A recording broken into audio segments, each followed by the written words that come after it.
بسم اللہ الرحمن الرحیم۔ صحیح بخاری حدیث نمبر 2018 حضرت ابو سعید خدری رضی اللہ تعالی عنہ سے روایت ہے، انہوں نے کہا رسول اللہ صلی اللہ علیہ وسلم رمضان کے درمیانی عشرے میں اعتکاف کرتے تھے، جب بیسویں رات گزر جاتی اور 21ویں رات کی آمد ہوتی تو اپنے گھر واپس آ جاتے اور وہ لوگ بھی اپنے گھروں کو واپس چلے جاتے جو آپ کے ساتھ اعتکاف کرتے تھے۔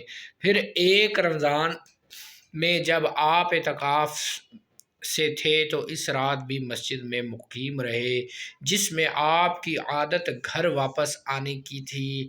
آپ نے وہاں لوگوں کو خطبہ دیا اور اللہ تعالیٰ کی مرضی کے مطابق انہیں کچھ احکام بتائے، پھر فرمایا میں اس دوسرے عشرے میں اعتکاف کرتا تھا، لیکن اب مجھ پر واضح ہو گیا ہے کہ آخری عشرے میں اعتکاف کروں، اس لیے جو شخص میرے ساتھ اعتکاف میں رہا ہے وہ اپنی اعتکاف گاہ میں رہے۔ اور مجھے اس رات شب قدر دکھائی گئی تھی، پھر وہ مجھے بھلا دی گئی، اسے تم آخری عشرے میں اس کی طاق راتوں میں تلاش کرو۔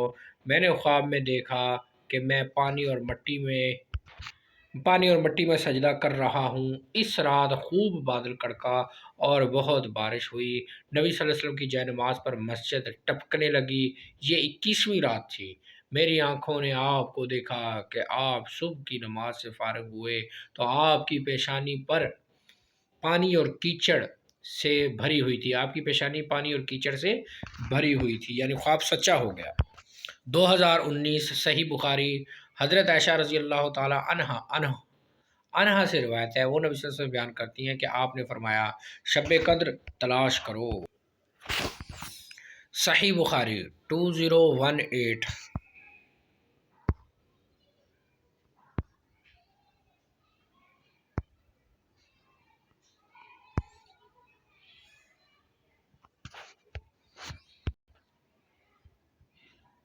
2019 صحیح بخاری